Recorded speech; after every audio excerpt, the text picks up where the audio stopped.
What's up, everyone? It's Q from Retro Q Gaming, and I'm here today to call bullshit on some of the industry. Specifically, it's the parts of the industry that deal with remasters and ports. Now, it's not just all of them that deal with remasters and ports, it's a specific subsection. It's the individual section, if you will, of places that deal with ports and remasters that do a subpar job. Now I realize there are good ports out there, there's bad ports out there, there's okay ports, all that, but it's a load of bullshit. Now yes, I'm sure most of you know that the Bioshock Collection is basically what's tipping this off. For the simple reason is the Bioshock Collection on PS4, Xbox One, and PC actually runs worse than the original releases of the games. Not only that, but some of the design and the music, or not the music, the design and the audio choices and the graphical changes, some of them actually take away from the original vision and the original intended atmosphere and experience of the game. So that's a load of crap. So I'm here today to just call out bullshit on bad ports, bad remasters, bad fucking everything at this point. Between shitty to no graphics options, ones that I said a second ago, that compromise the original vision of the game and the experience, whatever you want to call it, as well as ones that just run like shit, and ones that have stuff taken out, or ones that have stuff put in for some reason that just takes away from the game. It's just a load of crap. And at the end of the day, these companies, it's the publishers that okay this kind of thing, and they just say, yeah, fuck it, put it out, we'll do whatever. And that's just fucking bullshit. And I'm lucky that I got Bioshock Remastered and Bioshock 2 Remastered for free because I had the base versions on Steam already. So it's not just that though. When you look at it, I mean, even it's not just the current gen, even on the previous gen, when you think back to it, Devil May Cry Trilogy Remaster, fucking shit. Game ran at half the frame rate of the original game, and it didn't look like it had any work done to it whatsoever. Silent Hill Trilogy, or not Trilogy, Silent Hill Collection, there's only 2 games in it. You look at that, it ran arguably worse than the old basic versions of the game, and it had features and stuff removed. The fog effect, for example, in Silent Hill it's an iconic trademark to the series, and it was just basically left out because they couldn't find a way around it because of hardware limitation kind of thing. It was really weird how they described it. It was something to do with transparency style textures like you'd see in fog or mist and stuff you can partially see through. But when you look at games like that, that's just to mention a few. Zone of the Enders Collection. When the Zone of the Enders Collection came out, it was universally panned for running like shit. Ran worse than the original versions of the games. Zone of the Enders 1 and 2 on PS2 ran worse than those on 360 and PS3. So it's a load of crap. And then you look at modern ones as well. Obviously on PS4 you've got Bioshock, the Bioshock Remaster. A game that is 9 years old runs worse on current gen hardware, both PC and console, than the original version. And not to mention that I covered a few minutes ago that it actually removes or changes the art style, cleans up the audio in negative ways. For example, they got rid of the whole underwater, murky, leaky water look from a lot of the graphics and environments from Bioshock 1 and 2. So obviously that takes away from the atmosphere. That was a design choice back in the day. It's the same way with the audio choice when it comes to Bioshock 1 and 2 as well. You find these in-game audio tapes. They're basically recorded on, say, gramophone style tapes, almost gramophone style tapes, because they still run on old 1920 style reels. Now, whatever genius was in charge of the audio of these remasters decided to clean it up so they sound completely modern. Takes away the startup sound to kind of emulate how it would play out if it was on an actual tape. The spin up, the actual audio quality, and not to mention, speaking of audio quality, the audio quality in general of the whole Bioshock remaster is actually lower quality than the original. How does that work? How do you have a game that is 3 or 4 times the size? I know it's just textures and all too, but 3 or 4 times the size, 9 years later, with lower quality audio than your original release, or than the original release, because I know the company that remastered it aren't the same guys. They're not the guys who put the game out back in the day. But you get the idea. You get what I'm saying here. So I'm not just harking on about those. There's obviously other shitty remasters too. I've covered some of the ones on current gen stuff. I've covered some of the ones on previous gen stuff. Resident Evil 4 and 5 on current gen consoles, for example, run like arse, as far as I know. I've not heard much about Resident Evil 4, but the few things I have heard weren't great.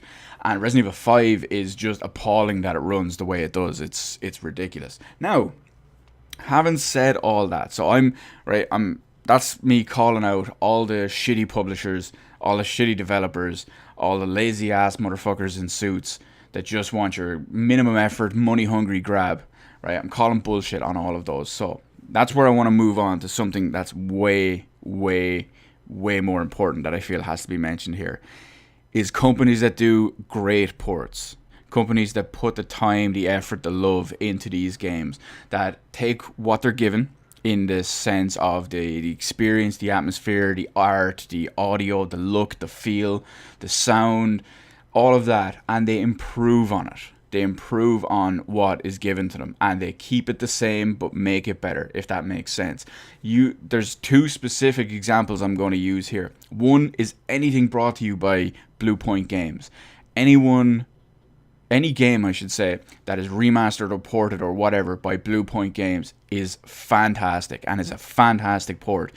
The most common Bluepoint games, if you will, that people are familiar with are the Uncharted, the Nathan Drake Collection on PS4. We all know those games were up to 1080p, 60 FPS, with increased artwork, better visuals, better resolution, obviously with the 1080p, and they even went the extra mile and improved some of the in-game geometry as well. Stuff that would just seem like giant cube rocks. They changed some of that and redid the textures to actually make the effect look much better. There's so much as well. I mean, when they did the 360 version of Titanfall, while I haven't played it, I remember thinking this game was going to be absolutely awful on Xbox 360. Then once it launched, I actually saw some in-game footage. I was like, holy shit. Bluepoint Games did a fantastic job porting this game back to the 360. Eco and the Shadow of the Colossus collection, fantastic HD collections, again, by Bluepoint Games. You look at, I haven't seen this one myself, but one of my friends highly praises God of War HD, also done by Bluepoint Games. He says it's fantastic. It arguably looks like an actual native God of War game on PS3, from what he tells me. Another one that I want to bring up, it's the last one I'll bring up in particular for Bluepoint Games, at least anyway, is the Metal Gear Collection. Metal Gear Collection is fantastic. Runs at 60 FPS almost constantly, with the exception of, say, like smoke effects and things like that. Game is fantastic. The game was ported amazingly. It was upgraded fantastically, and it still feels like MGS, which it still feels like MGS2 and MGS3 that I played back in the day. I never played Peace Walker originally, but you get the idea. I'm sure that applies there too. So they just do phenomenal work, and I want to thank them. I want to thank everyone in that studio. I actually sent them an email earlier today thanking them for all their work on the games they actually put out. The actual remasters, the ports, the versions, whatever. I sent them an email about all that earlier. I don't know if they're ever going to see it, or I don't know if they're ever going to respond to it or whatever. They'll probably never see this video, but that's not why I'm making it. And yeah, so Bluepoint Games obviously gives a shit about what they're doing. So that is very important. And there's one other example. When you look at quality remasters, well, there's one other example I just want to briefly mention. There's obviously a bunch of other quality remasters out there as well. But the one I want to mention off the top of my head, so it doesn't sound like I'm, bashing anyone or fanboying behind anyone, is the Last of Us Remastered. That's a fantastic remaster of a great game. So, when you compare Last of Us on PS3, 720p, struggle to maintain anywhere near 30 FPS.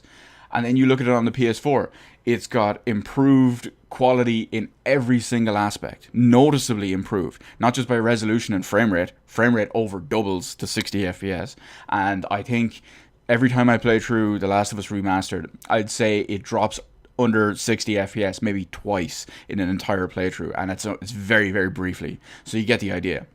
It's the quality and the effort they put into this. Now, I know because The Last of Us is arguably the biggest game on biggest Sony franchise, well, Sony game of the last generation. So they obviously want to put all the extra effort in. But the fact is they do.